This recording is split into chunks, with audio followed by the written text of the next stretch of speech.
Good morning to all of you. आप सभी को मेरा नमस्कार। मैं प्रद्युम्न विश्वकर्मा आपका अपनी इस ऑनलाइन क्लास में स्वागत करता हूं। आज मैं आप लोगों के साथ रेडियोधर्मिता टॉपिक पर डिस्कस करूंगा। ये बहुत ही महत्वपूर्ण टॉपिक है और कोई भी एग्ज़ाम हो उसमें साइंस आता है और साइंस में ये एक महत्वपूर्ण टॉपिक है जिसके बारे में आज हम चर्चा करेंगे। जब भी हम किसी भी टॉपिक पर चर्चा करते हैं, उसकी स्टडी करते हैं, तो उसके बारे में हमें बहुत सारी चीज़ें जानने होती हैं। जैसे कि रेडियोधर्मिता क्या है, उसका मात्रक क्या है, उसकी क्या क्या विशेषताएं हैं और उसका क्या क्या प्रभाव कई तरह के तत्वों पर पड़ता है। इन सब के बारे में आज हम जानेंगे। तो पहला जो है क्वेश्चन हमारे दिमाग में आता है वो है रेडियोधर्मिता किसे कहते हैं। तो देखिए, यदि हम आवर्त सारणी की बात करें, आधुनिक आवर्त सारणी जो बनी हुई है उसमें परमाणु क्रमांक 82 से ऊपर वाले जितने भी तत्व हैं वो सभी रेडियोधर्मी तत्व कहलाते हैं। आधुनिक आवर्त सारणी में परमाणु क्रमांक 82 से अधिक वाले तत्व रेडियोधर्मी तत्व कहलाते हैं। रेडियोधर्मी तत्व अस्थिर होते हैं। रेडियोधर्मी तत्व जो हैं उनमें से रेडिएशन होता रहता है, किरणें बाहर निकलती रहती हैं, इसलिए वो कैसे होते हैं? अस्थिर होते हैं, अनस्टेबल होते हैं। तथा अपने आप का अस्तित्व बनाए रखने के लिए लगातार अपने अंदर से रेडियोधर्मी किरणें अल्फा, बीटा और गामा किरणों का उत्सर्जन करते रहते हैं। और ये जो रेडियोधर्मी तत्व हैं वो कैसे होते हैं? अनस्टेबल होते हैं, अस्थिर होते हैं, लेकिन अपने आप का अस्तित्व बनाए रखने के लिए लगातार अपने अंदर से रेडियोधर्मी किरणें अल्फा, बीटा और गामा किरणों का लगातार उत्सर्जन करते रहते हैं।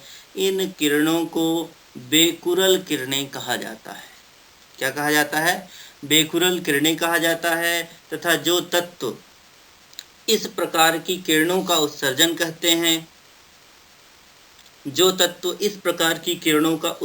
करते हैं उन्हें हम रेडियोधर्मी तत्व कहते हैं। तथा इस पूरे घटनाक्रम को हम रेडियोधर्मिता कहते हैं। तो इस तरह से उम्मीद है कि आप ये समझ गए होंगे कि रेडियोधर्मिता किसे कहते हैं। इसमें मैंने बताया आपको कि जो आधुनिक आवर्त सारणी है उसमें परमाणु क्रमांक 82 से अधिक वाले जितने भी तत्व हैं वो रेडियोधर्मी तत्व कहलाते हैं। रेडियोधर्मी तत्व जितने भी हैं वो अनस्टेबल, अस्थिर होते हैं और अपने अस्तित्व को बनाए रखने के लिए लगातार अपने अंदर से अल्फा, बीटा और गामा किरणों का उत्सर्जन करते रहते हैं। और इनकी स्टडी बेकुरल नामक वैज्ञानिक ने की थी, इसलिए इन्हें बेकुरल किरणें भी कहा जाता है। और इस प्रकार इस संपूर्ण घटनाक्रम को हम रेडियोधर्मिता कहते हैं।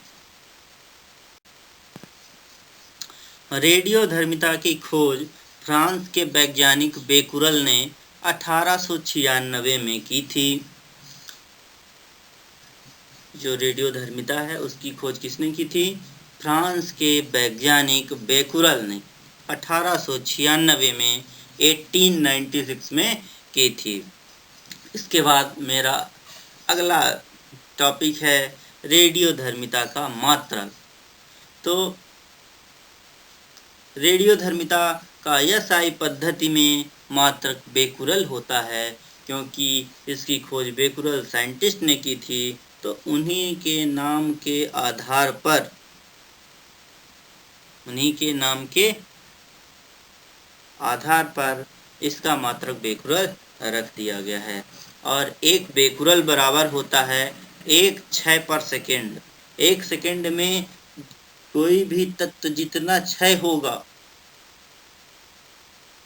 है ना, उसे एक बेकुरल के बराबर माना जाता है। और इसके जो बड़े मात्रक हैं वो हैं क्यूरी और रदरफोर्ड। क्या है? इसके जो बड़े मात्रक हैं उनका नाम है क्यूरी और रदरफोर्ड। तो देखिए, एक क्यूरी बराबर होता है 3.62 गुणे 10⁻10 बेकुरल, और एक रदरफोर्ड बराबर होता है 10⁶ पर सेकेंड, या फिर 10⁶ बेकुरल।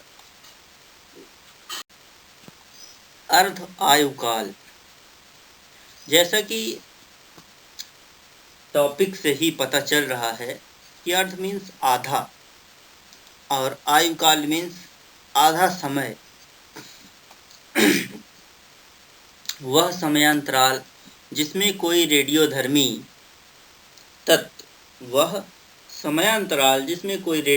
तत्व अपनी प्रारंभिक मात्रा का आधा हो जाए, उस समयांतराल को रेडियोधर्मी तत्व का अर्धायुकाल कहा जाता है।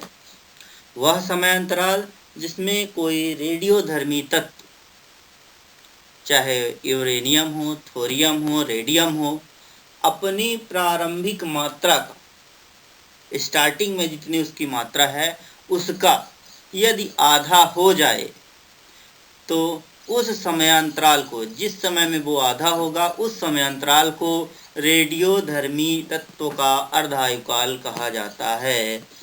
अर्धायुकाल का मान अलग अलग तत्वों के लिए अलग अलग होता है। अर्धायुकाल का जो मान है वो अलग अलग तत्वों के लिए अलग अलग होता है। जैसे कुछ उदाहरण नीचे दिए जा रहे हैं, जैसे इसमें दिया गया है, इसमें बताया जा रहा है, देखिए यहाँ पे, कि जो 3 महत्वपूर्ण रेडियोधर्मी तत्व हैं वो हैं यूरेनियम, थोरियम और रेडियम। तो यूरेनियम 238 का अर्धायुकाल 4.46 बिलियन होता है। यूरेनियम 238 का अर्धायुकाल 4.46 बिलियन वर्ष होता है। इसी प्रकार थोरियम का अर्धायुकाल 1.4 गुणे 10⁻18 वर्ष होता है। और रेडियम का अर्धायुकाल 1950 वर्ष होता है। रेडियम का अर्ध आयुकाल 1950 वर्ष होता है। रेडियोधर्मी तत्व का नाभिकीय स्थायित्व, जो भी तत्व होते हैं उनमें 3 सब एटॉमिक पार्टिकल होते हैं, जिन्हें हम इलेक्ट्रॉन, प्रोटॉन और न्यूट्रॉन के नाम से जानते हैं। तो यहाँ पर हम उन्हीं के स्थायित्व के बारे में पढ़ेंगे, जानेंगे और समझेंगे। रेडियोधर्मी तत्व का नाभिकीय स्थायित्व। रेडियोधर्मी तत्वों के परमाणुओं का आकार बहुत ही सूक्ष्म होता है। रेडियोधर्मी तत्वों के परमाणुओं का आकार बहुत ही सूक्ष्म होता है, जिसके कारण प्रोटॉन के बीच लगने वाला प्रतिकर्षण बल का मान बहुत अधिक होता है।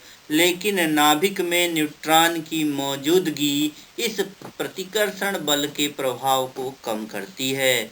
अतः परमाणु के नाभिक के स्थायित्व के लिए न्यूट्रॉन प्रोटॉन का रेशियो, न्यूट्रॉन अपॉन प्रोटॉन का मान 1 से लेकर 1.6 के बीच में होना चाहिए। तो आपने यहाँ पर देखा कि जितने भी रेडियोधर्मी तत्व होते हैं उनमें सब एटॉमिक पार्टिकल अन्य तत्वों की तरह इलेक्ट्रॉन, प्रोटॉन और न्यूट्रॉन पाए जाते हैं, जिनका आकार बहुत छोटा होता है, बहुत सूक्ष्म होता है। इसी कारण प्रोटॉन और प्रोटॉन के बीच लगने वाला प्रतिकर्षण बल का मान बहुत अधिक होता है, लेकिन नाभिक में न्यूट्रॉन की मौजूदगी इस प्रतिकर्षण बल के प्रभाव को कम करती है। अतः परमाणु के नाभिक के स्थायित्व के लिए न्यूट्रॉन बटे प्रोटॉन का मान 1 से लेकर 1.6 के बीच में होना चाहिए। रेडियोधर्मी तत्वों का रूपांतरण। किसी रेडियोधर्मी किरणों के उत्सर्जन के बाद दूसरे तत्व में बदल जाता है, जिसे रेडियोधर्मी तत्व रूपांतरण कहते हैं।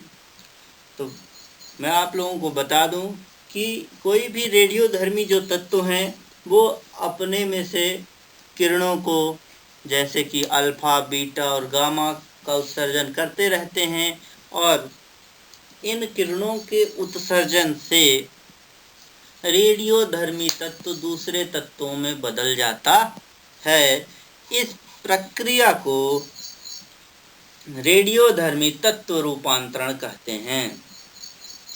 सबसे पहले वैज्ञानिक